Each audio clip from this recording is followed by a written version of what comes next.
Tov, shalom lekulam. In today's class, we're going to try to connect the dots. This historic, biblical, huge thing that happened to Am Yisrael in the past few weeks, months, and years. And we're going to try to dive into, try to understand what is the big plan here, what is Hashem trying to tell the Jews. And we're going to do a comparison between all the stories that we've been witnessing and experiencing the last few weeks and months, and Megillat Esther, because there's so many comparisons, and it's really mind-boggling when you think about the keshel between these two stories. I want to actually start out by telling a story that happened to me right after October 7th. On October 7th, I was called up north, and when I got to my battalion, we started talking about what was happening. We didn't really know in the morning, and as the day and the week progressed, we understood the magnitude of the terrible things that happened to Am Yisrael. 1,200 Jews being slaughtered in their homes, 250 hostages being taken to Gaza. Terrible things. Unfortunately, I also saw the video that they showed of the massacre that was happening on October 7th. And the first time I came home, I needed to get chizuk. So I went to Rav Shlomo Katz, and he told me a wonderful story that allowed me to breathe for the first time be'emet in 3 weeks. And today, I think that story makes much more sense than it did a year and 8 or 9 months ago. So Rav Shlomo Katz told me a story that's said about Rav Natan. Rav Natan was Rav Nachman's main student, and he was a rabbi of a keilah, of a community. And in this community, there was a famous chazan that every Rosh Hashanah Yom Kippur, he would be the chazan. And a few weeks before Yamim Noraim, the high holidays, 2 of his sons passed away. And it's a very tragic and terrible story. And he's sitting Shiva, and he gets up a few days before Rosh Hashanah, and Rav Natan goes over to him, assuming that he's not going to be the chazan. And he said, I wanted to know if it's okay if I give X, Y, and Z to do the chazanut on Yamim Noraim. And the guy looks at him and says, what are you talking about? I'm the chazan. And Rav Natan says, you're able to be the chazan for Yamim Noraim? And he says, yes, I'm able to do it. He gets up there, and he starts davening with such dvekis. And everybody in the keilah are on this high madrega, and the davenings are beautiful, and Sha'arei Shamayim open up for the davenings, and it was really one of the most geschmack davenings out there. Rav Natan comes over to him afterwards and says, wow, that was truly amazing. Where did that come from? Where did you get the kochot to daven like this just a few weeks after 2 of your sons died in such a tragic way? He looks at Rav Natan and he says, I am borrowing time from the future. What does that mean? He said, right now, I don't have the answers. Right now, I'm destroyed. I feel terrible, and I'm mourning. But I know that in the future, what doesn't make sense today will make sense in the future. So I borrowed time from the future. So Rav Shlomo Katz looked at me and he said, Ari, you need to borrow time from the future. We don't understand today. We're living in Esther Panim. This is October 7th. And we don't understand the big picture. Right now, in order to breathe, we have to borrow time. We have to go 2 years down the line, 5 years down the line, 10 years. One day, things will start making sense. And right now, in order to breathe, we have to borrow time. Well, now in a perspective of around almost 2 years, I'm able to start understanding a little bit more. What Iran did to Israel in the last 40 years, Kal Vachomer in the last 25 years, is they built a ring of fire for Judgment Day. I'll get to that soon, what Judgment Day means, in order for us never to attack Iran's nuclear facilities. And I'll explain. They started out by building proxies against Israel in this region, in our area, in order to start harming Israel and to have a deterrent for us never to attack Iran, that is Judgment Day, their nuclear facilities. And I'll explain. They built 6 proxies in this area. We have Iraq, their militias. We have Taiman, Yemen. Those are pro-Iranian militias as well. That's a little further away. We'll talk about the closer ones. We have the Arabs living in Yehuda v'Shomron that at any given moment they are ready for Judgment Day. So that's already 3. We have Gaza, Hamas and Gaza, that we know that they did October 7th. We'll get to that soon. We have Hezbollah up north in Lebanon. And we have Syria. Syria, the Assad regime, they were getting funded and help and support from Iran in order to be the funnel that gives them weapons and also funnels in weapons to Hezbollah. So we have all these forces And obviously we can't forget Iran itself, for the day that Israel decides to attack their nuclear weapons. These were all deterrents in order to make us not do so. Now, if we look into the different enemies that we have here, the most threatening enemy that Iran built up was Hezbollah. Hezbollah on October 6th, this is the intelligence that we had right before October 7th, they had 150,000 missiles directed towards Israel, ready to be launched on Judgment Day. And more than just their missiles, which is a catastrophic type of number, 150,000, more than the missiles, they trained their soldiers, their terrorists, to be warriors. They sent them to Iran. They sent them different places in order to understand how to fight the Israeli army. Not only with skills, also with equipment. Every Hezbollah terrorist was equipped with high gear, weapons, arms, and they were ready to go. When we would go into Miluim reserves before October 7th, always the main focus was, how do we prepare for the Third Lebanon War, because they are a force to be reckoned with. And that was the main threat, according to the IDF, pre-October 7th. Going into what happened on October 7th, we have to understand Sinwar. Sinwar, he was the mastermind behind October 7th. When he was sitting in the Israeli jails, he would study up about Israel's society, about Judaism. He would learn the Torah. He learned Chazal. He understood our strengths, mamash, like the back of his hand. He understood everything about the Israeli society, our strengths and our weaknesses. And he recognized what Haman recognized. Now we're going to jump into the Megillah. Okay, I want you to remember, what did Sinwar recognize, and where does the comparison to the Megillah? So in Megillat Esther means Esther, everything is seter. We don't see the reality all the way until the end. Everything looks like by chance. Bigtan Vateresh tried to kill Achashverosh. Mordechai heard them by chance. By chance, Achashverosh forgot about that. By chance, Vashti doesn't come to the party and he needs to get a new kala. By chance, the new queen is Esther. Out of hundreds of thousands of girls or millions of girls, he chooses Esther. By chance, everything here is happening by chance. And then we realize it's all happening from HaKadosh Baruch Hu. Chazal teach us that every single time it says Hamelech, without saying Hamelech Achashverosh in the Megillah, which Melech are we talking about? Nachon. We are talking about Melech Malchei Amlachim HaKadosh Baruch Hu. HaKadosh Baruch Hu, he is the king. And every time it doesn't say Hamelech Achashverosh, automatically we go to HaKadosh Baruch Hu. Now, I want you to remember, we're talking about something that Sinwar had in his mind that was kashur to Haman. Try to think. Ish Yehudi haya b'Shushan habira, u'shmo Mordechai ben Yair ben Shim'i ben Kish ish Yemini. Okay, there was a person, his name was Mordechai, and he was living in Shushan habira. And we're going to jump a little bit. In walks Haman, and everybody is bowing down to Haman. When I say everybody, I mean everybody. Every single goy and every single Jew. They're bowing down to a human. That is avodah zarah. We don't bow down to people. We bow down to Melech Malchei Amlachim HaKadosh Baruch Hu. We bow down to God. Not to any human, not to any pesel, statue, nothing. We have one Hashem. Everybody's bowing down. Because that is the decree of the king Achashverosh. But Mordechai does not bow down.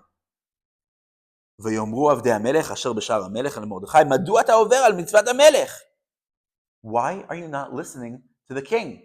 And Mordechai, he is a Jew, and he stands up for his Judaism. And he says, I am not going to bow down to that evil, evil king. And Haman gets really, really upset. He goes to tattletale on Mordechai to Achashverosh. And what does he say? He says, V'yomer Haman lamelech Achashverosh. Yeshno am echad mefuzar umufurad ben ha'amim bechol medinot malchutecha. V'datehem shonot mikol am ve'datei hamelech enam osim u'lemelech en shove la'anicham. He says, Achashverosh, you should know something. There's one nation that's scattered among the nations, and they're not listening to you. Does this sound familiar? There's one nation, that is mefuzar umefurad ben ha'amim. They can't get together. They always had machlokot. They can't get together. Every single time Am Yisrael are not able to get together, what happens to Am Yisrael? A king, an evil king, comes into the story, comes into the picture, and sends us out to Galut. That's, by the way, how the Megillat Esther starts. That Mordechai leaves Jerusalem in Nebuchadnezzar Melech Bavel. Nebuchadnezzar Melech Bavel, the king of Bavel, he threw out the Jews from Jerusalem, and that's how Mordechai gets to Persia, to Paras. And that's exactly what Haman is saying. He says, the king, this right now is the moment that we have to strike the Jews because they are not united. That is the similarity between Sinwar. Sinwar understands Judaism, and he understands that when Am Yisrael are at each other's throats, and Baruch Hashem, it's important to say, there was no bloodshed. Baruch Hashem. Up until October 7th, no Jew harmed or killed another Jew. So that's very, very important to say. But Sinwar identifies this big split in Am Yisrael, and he says, this is the time right now to attack. In Sinwar's mind, once he starts Mabul al-Aqsa, the Mabul of what we call Jerusalem, everybody's going to come into the Mabul. Hezbollah is going to start infiltrating from the north. The Arabs of Yehuda v'Shomron are going to start running into all the Yeshuvim and all of the cities. And when I say all the cities, I'm not talking about only in Yehuda v'Shomron, spilling out to Kfar Saba, Netanya, Tel Aviv, Bat Yam, Rishon LeZion. All these cities were going to be flooded by terrorists. And he said once that happens, Syria is going to get involved with their airplanes and with their tanks. Iran is going to start shooting in missiles. The Houthis, everybody's going to be awakened from this moment. And he did not notify Iran that he's going to attack, because if he does, the intelligence will be onto it and the plan won't be able to be successful. Baruch Hashem, that was our first nis. The first miracle is actually on October 7th, that Hezbollah and all the other proxies did not go in to the Mabul al-Aqsa. That's the first nis. By the way, Lebanon started to shoot in missiles on October 8th. Very, very few. It seemed like a symbolic thing. We stand with our brethren in Gaza. When I say brethren, it's not really true. The Hezbollah are Shi'im. They're Shiites. That's one sect of Islam. And the Arabs or Hamas is Sunni, which is a different sect of Islam. But the enemy of your enemy is your friend. So they work together against the small Satan, which is Israel. Obviously, the big Satan, as Iran keeps on saying, is the United States of America. So we see that Sinwar realized Am Yisrael is now mefurad and mefuzar, and this is a good time to strike. The first miracle was that nobody really, really joined forces with Sinwar. Baruch Hashem. We go on in the Megillah, and Mordechai says to Esther, listen, things are going to get really bad. He starts mourning. He puts on the sak va'efer. He starts seeing this huge plan of Haman and Mordechai and Achashverosh, and he starts saying, things are getting real. And then the most beautiful psukim of the Tanakh come.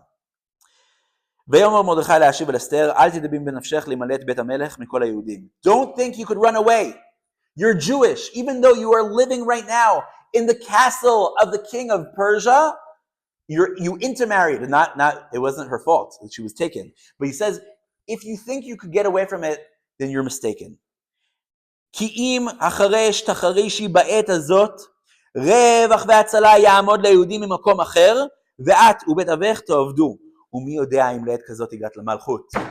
If you think you could run away, then you're mistaken. You and your father's legacy, your family, you're going to be forgotten from Judaism. But Judaism is going to keep living on.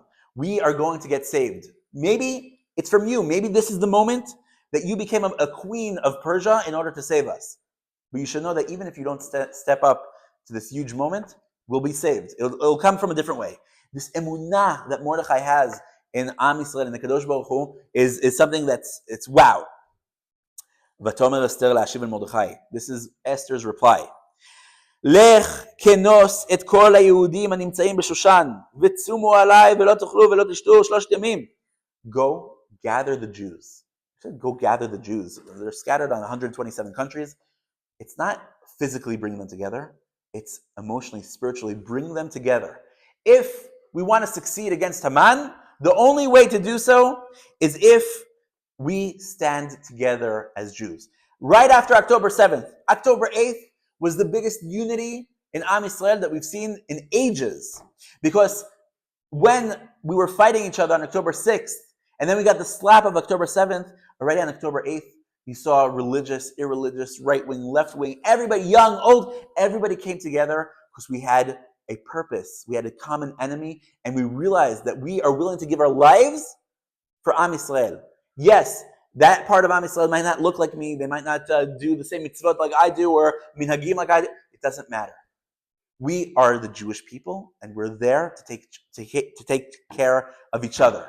And it doesn't matter who our enemy is, we are going to stand united.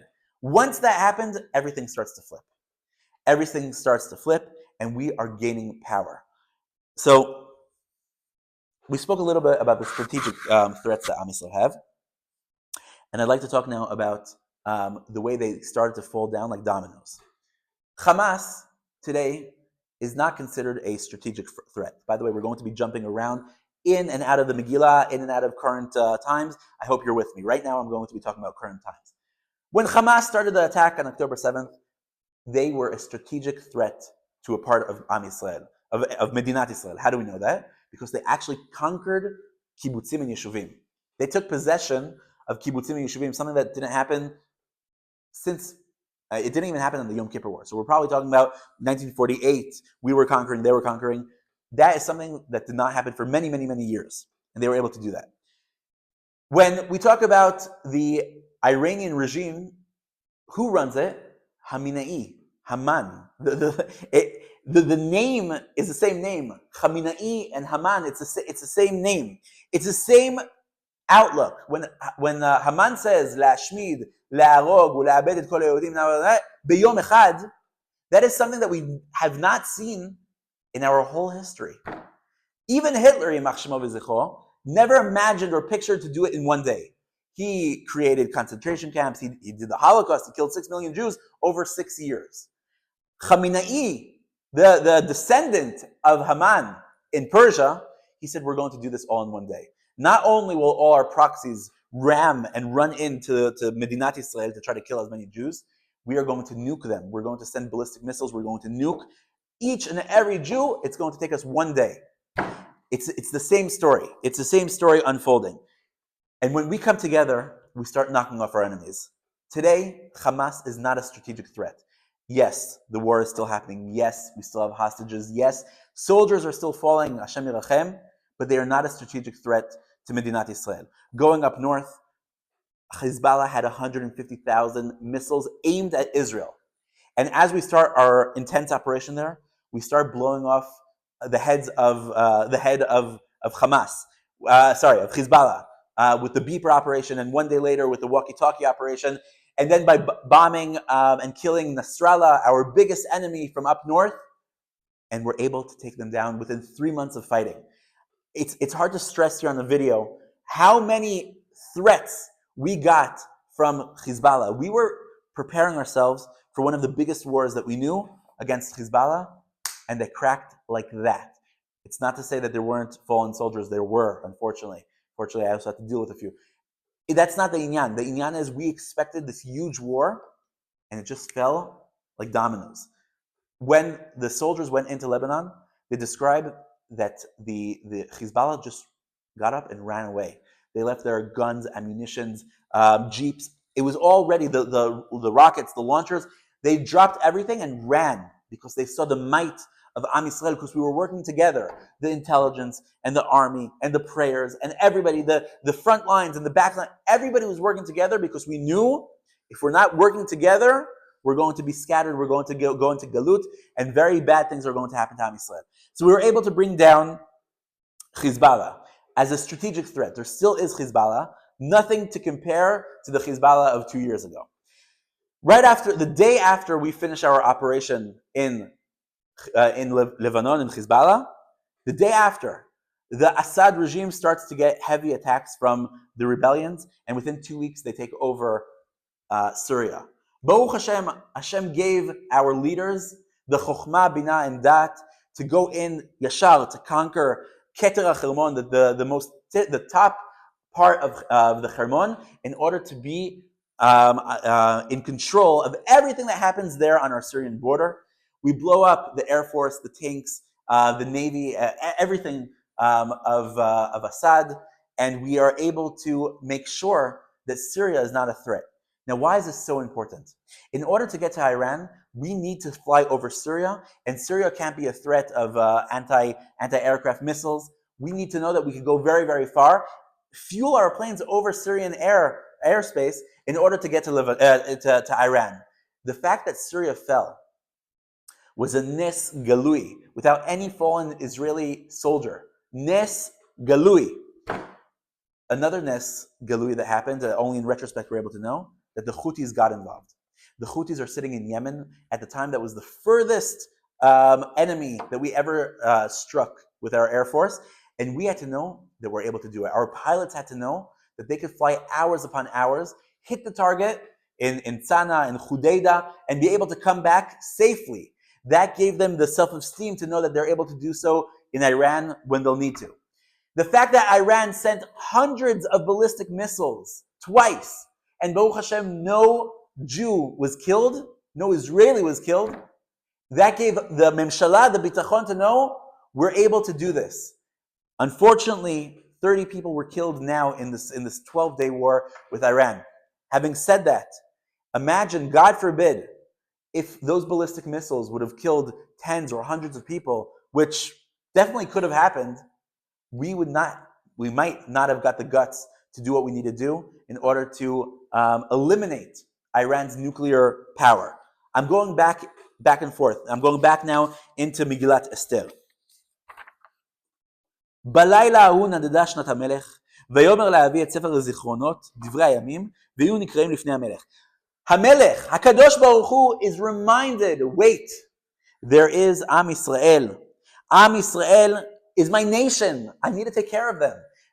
Nachon, October 7th, terrible things happened, and we see today miracles that are happening as a result of that terrible thing. And Haman, or Achashverosh, says to Haman, how am I going to show someone that I love them? Right? So he brings the horse and Bigdei Melech, and this is for Mordechai. When Haman is telling Achashverosh what to do, he thinks it's for him. Haman, Khomeini, thinks that he's going to win. He's preparing this ring of fire. He's saying, I am going to annihilate the Jews in one day. Sounds familiar from the Megillah. And then Mordechai is put onto the horse. Haman is carrying him place to place. And according to the Midrashim, we also see this from the Pshat, he goes in, avel v'chafui rosh, someone threw shmutz onto his head. He comes in, nebach, after he's walking Mordechai. ויספר המן לזרש אשתו ולכל אוהביו את כל אשר קראו. ויאמרו לו חכמיו וזרש אשתו. He's telling the story to Zeresh, his wife, and to all of his wise advisors. And they say like this. אם מזרע היהודי מרדכי, אשר הכילות לנפול לפניו, לא תוכל לו כי נפול תיפול לפניו. Oh, you want to destroy a Jew? Or the Jews? You have no way that you're going to be able to do that. The Jews are so powerful, they're so strong, you can never annihilate the Jewish people.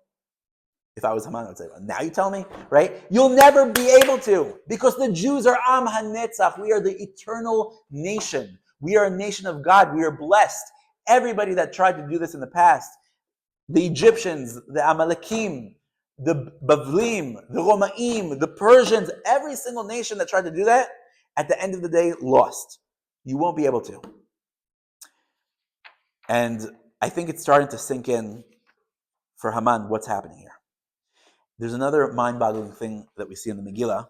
It says, ויקראו סופרי המלך בעת ההיא, בחודש השלישי, הוא חודש סיוון, בשלושה ועשרים בו, וכולי וכולי, and it says that on the 23rd of Sivan, that's going to be a day that the Jews are going to be able to take charge, and they're going to be able to stand up to their enemies. And who's giving this power?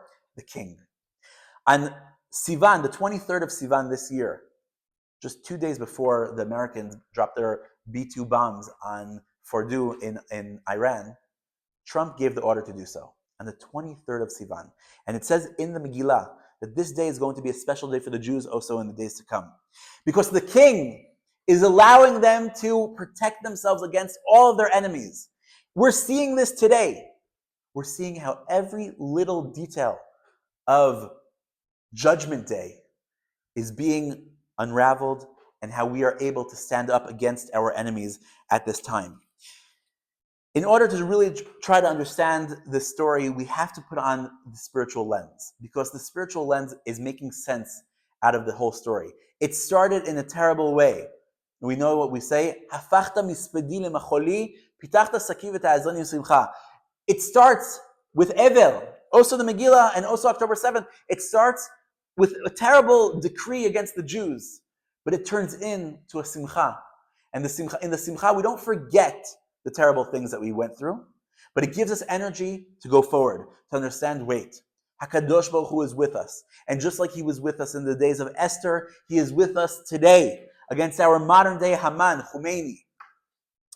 How do we go forward from here? We have to remember a few things. Number one, when Am Yisrael are united, our enemies are nothing. Okay, we know this from Esther, Lech Kenos et Kol HaYehudim. We know this from modern day history. We have to be united. When we're united, en aleinu, nobody's able to take us down. That's number one. Number two, we have to remember, Hu hanoten lecha koach la'asot chayil. HaKadosh Baruch Hu is giving us the energy, the strength to fight off our enemies, not ourselves. It's not coming because we have the best pilots, we do. It's not coming because we have the best intelligence, we do.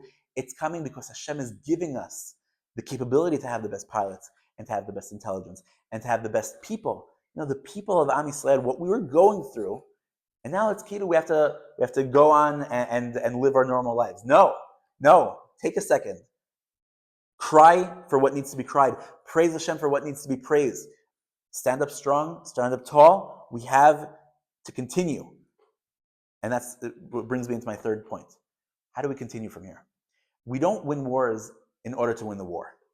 Right? It's important to win the war. But we win wars in order to live and thrive. Now, the question that every single Jew needs to ask themselves today is, how do I see all these miracles, this modern day Megillat Esther in front of my eyes, and what am I supposed to do with this? So for those who are living abroad, I think it's very, very clear. Come back, come home. We want you. We miss you. This is your home. Okay, make aliyah. For those who are living in Israel, I think there's two things that we could do. One is to work on our ahavat chinam. Try to love every Jew. It's hard. It's a sickness that we have. It's a sickness that follows the Jews already for thousands of years. I have it. A lot of people that I know have it. We have to try to fight it. It's hard. It's hard. Yachad nenatzach. Literally, together, we have to remind ourselves, wait, Am Yisrael. In Am Yisrael, every single person went through something. You know, I was standing in the Makolet a few weeks ago. You're not supposed to talk Lashon Hara about Am Yisrael, but I'm going to try to spin it in a nice way. A woman cut the line. And my first instinct was like to get upset. What is she cutting the line? I'm standing here, I'm not air, I'm a pretty big guy, right? And then I had that thought, I don't know what this woman went through. She could be a mother of a soldier that's right now fighting in Gaza. Her house could have got blown up. There's so many things. We all went through somewhat of a trauma. So I let it go. I didn't say anything. I had a few more minutes. I was listening to an interesting podcast. It's fine. We have to try to be yoter orech ruach, orech neshima, to try to be more tolerant of people, even though sometimes they might do things that upset us. So that's one thing. Another thing that we, the people living here in Israel, could do is try to understand what our next step is in the Geulah. The Geulah is happening, whether you like it or not. The redemption is happening. The question is, what is my tafkid now? Okay, we just crossed the Red Sea. The water split. We are on the other side. What are we going to do? Are we going to get to what happened to Am Yisrael? They went to Marah. 3 days later, they were at Marah. They started yelling at Moshe Rabbeinu, yelling at Hashem. Is that what we're going to do? Or are we going to get prepared to get the Torah? In order to get prepared to go into the land of Israel, to build Bet HaMikdash, to bring the Mashiach? What are we doing now? We all have to take it on upon ourselves. And I'm sorry to say, but this is a chayut, not just of myself or other people. Every single person that's watching this shiur right now you have a chayut. You have a tafkid. What is it? I don't know. You have to figure that out for yourself. How are you going to bring Mashiach? But not in a way that's going to be imposing on people. You must do this. You must do. No. Try to think b'noam, right? With kindness, with tolerance. How are we going to build the next level of Am Yisrael? That is the question that every single Yid needs to ask themselves today. Be'ezrat Hashem, we know that we're going into the right path, the right direction. It doesn't mean that we won't have more battles, more wars. Unfortunately, we know kachi geulatam shel Yisrael batchila kima kima. The geula, the redemption, is slowly. We have chavlei Mashiach, the pain of giving birth to the Mashiach. It's painful. Before we could bring life and a baby, a new life to this world, there's pain that's involved with that. I know maybe as a man I'm not supposed to talk about that because I don't suffer this pain, but I'm talking about now Am Yisrael. We're going through painful times. We need to know that at the last push, Mashiach is going to come out. Am Yisrael is going to get to the Geula. Bet HaMikdash is going to be built. But these are things that we can't be passive on. We have to be active. And like Hashem is showing us, it's going to happen, whether you like it or not. So next time, God forbid, I don't want to see October 7th. I want Am Yisrael to try to be able to have a machloket from love, from trying to say, wait, I disagree with you, but not because I hate you, because I love you and I want our future to be better together, to be more beautiful. Be'ezrat Hashem, we should take this huge times, everything that's happening now in Megillat Esther, the modern day Megillat Esther, try to bring it to a higher madrega and connect the spiritual dots. B'sorot tovot.